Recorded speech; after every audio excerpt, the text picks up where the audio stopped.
All right, guys, let's go. We're going to the coffee shop. That's the crew back there following me. They all back there. All these Americans are coming to get some this amazing property. So, guys, follow me today, and you'll see the crew back there. They for real. Except that one right there. That is all good. So, all right, guys. See y'all guys on the inside. You know, I hate that I have to do this video.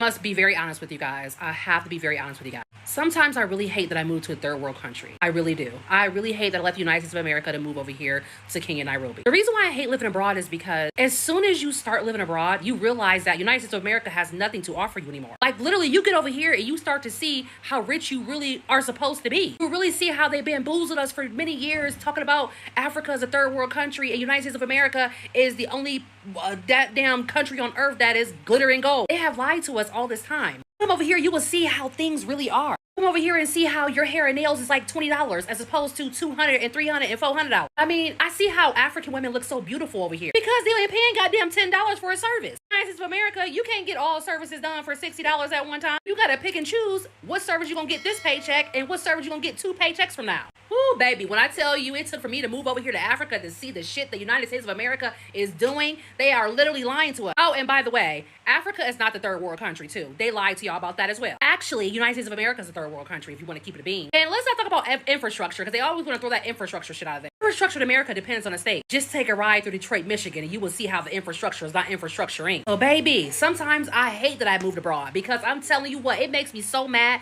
that I didn't come over here in my 20s, that I had to come over here in my 30s. Like, it really makes me want to give up my blue passport and never come back to the United States of America again. Like, seriously. Who would want to purposely live in the USA? We are all black women who left America and moved to Africa.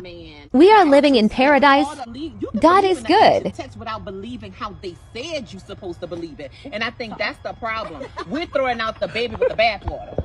But if you look at those, if you're speaking about like comedic texts and things of that nature, fine. But I'm saying this whole Bible, but it comes from the comedic text. Everybody, because if you understand, and see, that's why I can say that, because I understand Kemet. I lived in Latin America for 5 years. And although I enjoyed Afro-Brazilian culture, I enjoyed Afro-Colombian culture, even Mexican culture and Afro-Mexican culture, I just didn't feel the same sense of peace because, unfortunately, there's still a likelihood that you can experience racism in Latin America and the United States, the entire Americas. But living in Kenya, I feel like my nervous system has healed. I feel like more at peace. And it's just a really indescribable feeling being able to walk out of your house and being immersed around people that look like you. I go to events, it's people that look like me, it's other Black people, and it's just a sense of safety and security and peace that I have never felt before. Third most asked question is how would I make a living or income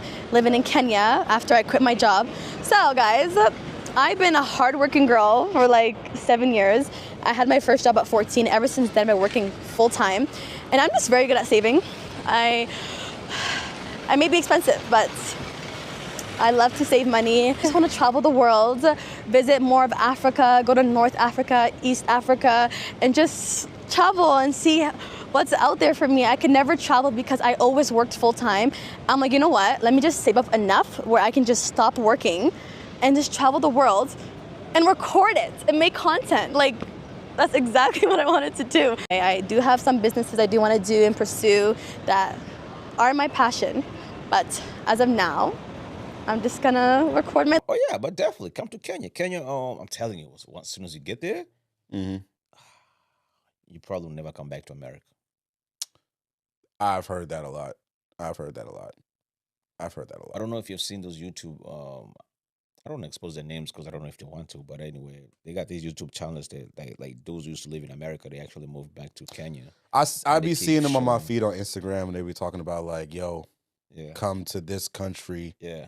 Everything costs so much less money. Yeah. The beautiful women out here are so friendly, and everything's so nice. And I live in this fucking 2,000 square foot, 3-bedroom condo in the middle of downtown for $400. Apparently, our move to Kenya has been very controversial. If you're new here, hi, my name is Marie, and I just moved from New York City to Nairobi with my husband and our 2 children. And while people have a lot to say about that, Some Americans cannot fathom that we left the US. For them, America is the dream and the ultimate destination. Some Austrians are just now starting to realize that a lot of what they've been shown about Africa on the media has never been the full truth to begin with. But once you've seen a little bit of the world and you realize that the best place to be depends totally on your values and the trade-offs that you're willing to make. And honestly, what's happening in America right now is scary. And Europe isn't giving much confidence either. Most Kenyans have been very welcoming and respectful and warm to us. But I also understand the frustrations some people have here, especially on TikTok. Not necessarily with us as people, but with the system as a whole that doesn't take care of their own, but allows foreigners like us to move here, and I get that. But the truth is, our family is already controversial. I am Austrian with Italian roots on both sides. My husband is Jamaican. He was born in New York, raised in London, and if you ask him, he will tell you he's Jamaican and ultimately African. His people are the epitome of survival and strength, and they've built a culture that is now Jamaica while still honoring their African roots. And now we have 2 children who can claim 4 nationalities, Austrian, Jamaican, British, and American, and yet none of these labels fully capture who they are as people. So what are we? Where do we belong? Where is a family like ours even allowed to live in this world? People have been migrating since the beginning of time. Some were forced to leave their homes and others left by choice, for love, for opportunity, for hope. Humans move, they rebuild, they create belonging elsewhere. The issue isn't people that move, it's the systems that fail their people.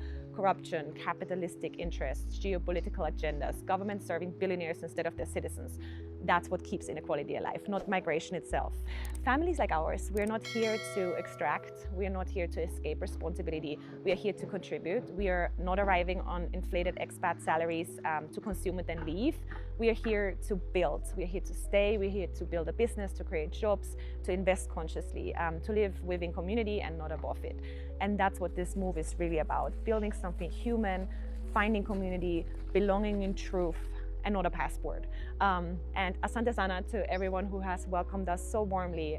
I will continue to share our journey exactly as it is, unfiltered, honest, and policies continue to put pressure on African nations. Many African Americans are making a different choice. A growing number of African Americans say they are considering leaving the United States and relocating to... While US politicians tighten their grip on Africa, while Washington pushes policies meant to shape the continent's future, something unexpected is happening in silence. Thousands of African Americans are quietly doing the opposite. They're not dreaming of the US anymore. They're not chasing the so-called American dream. Instead, they are packing their bags, selling their homes, and boarding one-way flights to Africa. Not for vacation, not for a short escape, but to start over, permanently. It's a movement nobody predicted, a reversal nobody prepared for, and yet it's growing faster than anything the world has seen in decades.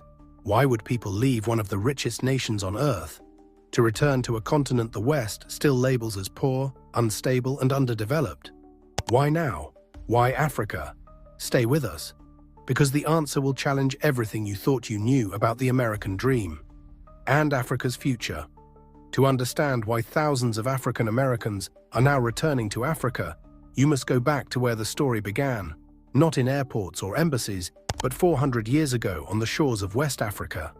It was 1619, the year the first enslaved Africans were torn from their homeland, ripped from their families, and shipped across the Atlantic. What followed became the largest forced migration of a single race in human history. Millions stolen, millions lost, millions who never saw home again. For centuries, their descendants would grow up in a land that promised freedom yet delivered discrimination. A place where slavery ended on paper, but its shadow never disappeared.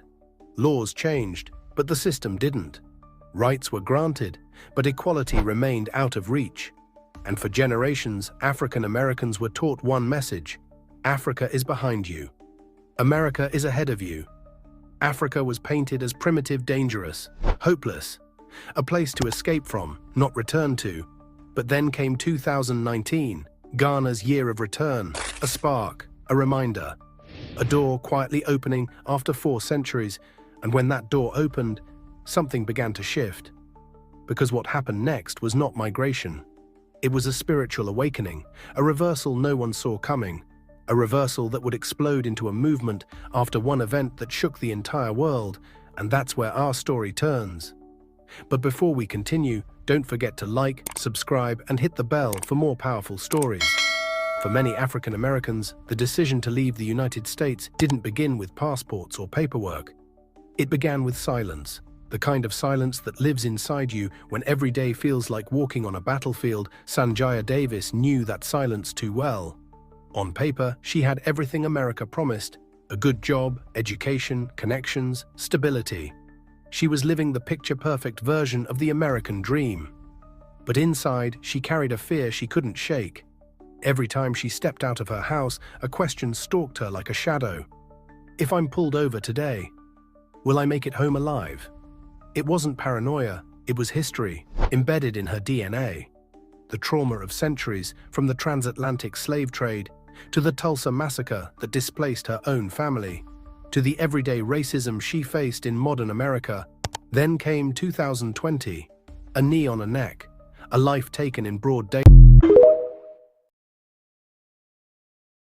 A little bit. Start to explore other parts of Africa so that way you see the beauty in which the continent really has to offer. So as you guys know, I moved here to Kenya, Nairobi about 8 months ago. Here are some things that I learned being here so far. Kenyans are super accommodating. They are super friendly, super welcoming. They don't look at you like you're a foreigner. They look at you like you're a normal human being. Kenyan culture reminds me a lot of American culture. I actually refer to Kenya as United States of Kenya. Why? Because even though it's an African country, it really doesn't feel like Africa. You don't really see people going around here with things on their head. Hardly see all the African attire, people wearing African attire. If you do see African attire, that's more like in the village, but not in the city. Also, Kenya is very clean. It's very developed, upcoming development, and it is very clean here. They don't use plastic here. They did away with plastic bags and everything so that way they can keep the city looking as beautiful as it is. We don't have to worry about malaria here. I know other parts of Africa, it's like you go there and you're super worried about getting bit by mosquito because bam, you got malaria. But here you hardly ever have to worry about getting malaria. That again is like more in the village. Also, the water here is super clean. There are some parts of Africa that I travel to like Nigeria and I'm always concerned about the water. Sometimes the water even breaks my skin out. I have any problems with the water when I bathe. I even brush my teeth with the water and I'm just fine. In the morning when I'm brewing my coffee, I use the faucet water to make my coffee and I'm totally fine. The healthcare system here is phenomenal. You can walk around Kenya as a foreigner and you will not be bothered. They will not stalk you. They will not harass you. They won't extort money from you. It's very civilized here. And even though there's beggars here from time to time, but you don't see children in the streets asking for money like you do in other parts of Africa. So far I am 8 months down here in Kenya, and I have to say, if I was to compare it to other places that I've been, I absolutely love Kenya and Kenyan's culture. Oh, not to mention, if Kenyan don't agree with something that the government does, they are going to fucking tussle until they can't tussle no more. Kenya's technology is like up to par like how it is in the United States of America. Literally, I can order anything on Global at like 2, 3, 4 in the morning. And if you don't know what Global is, it's like DoorDash, a version of DoorDash here in Kenya. But literally, there is nothing that you can't buy on Global at any time of the night. And I love the diversity in weather that Kenya has to offer. I hate going places in extremely hot all year round, every day, all day. That is super fucking stressful. And it's really not good for your skin, especially if you love your skin like me. I have been here for 8 months so far, and Kenya is such a vibe. And as the Kenyans will say, Karibu. Hi, I'm Sophie. I'm a mum of 2, a wife, and I recently moved to Kenya from the UK. One of my husband's biggest worries about this relocation was me. My well-being. Basically, like I'm not crazy enough, he thought, what could make my wife go even more off the Richter scale than being in a country where she knows no one and it's a brand new culture for her to completely adapt to. So here's the thing. It turns out that making friends in Kenya isn't as easy as I thought it would be. Yeah, I'm not taking it personally at this stage because truthfully, I've not had many opportunities and exposures to people, which means making friends when there aren't friends to make is pretty impossible, really. Now, it's probably important at this stage to mention that I don't have a job here. So I am on a resident visa, like a spouse visa, so you say, and my husband works here. My children go to a private international school, so they are socialised, they're making so many friends, like too many friends, it's actually annoying. And my husband obviously makes friends with the people he works with, good for him. I was kind of hoping that an opportunity to volunteer would become available to me, and I have sort of investigated that avenue. But unfortunately, which I totally do respect, by the way, because of qualifications and just restrictions that are in place from the government here, like working within a school setting or with children, you do require certain things, and I don't have them. So basically, that's that. So I did what any millennial... Hello family, what's popping my friend? Welcome back to this channel. Today, what I'm going to talk about, I know some of you might be not happy and some might be happy about what I'm going to talk about today. What am I going to talk about today? Before we go far, I will urge, if you're a new member, don't forget to subscribe, share and comment for more and more. Okay, now let's dive in direct to what we have to talk about today. First, let me ask you a question. Do you feel that IShowSpeed exposed the real truth of Africa?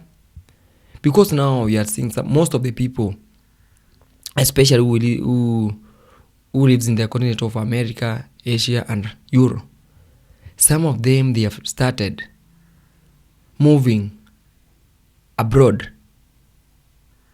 Some of them, they have started coming to Africa to invest in Africa, especially in Ethiopia, some of them in Ghana, and most of them in Kenya.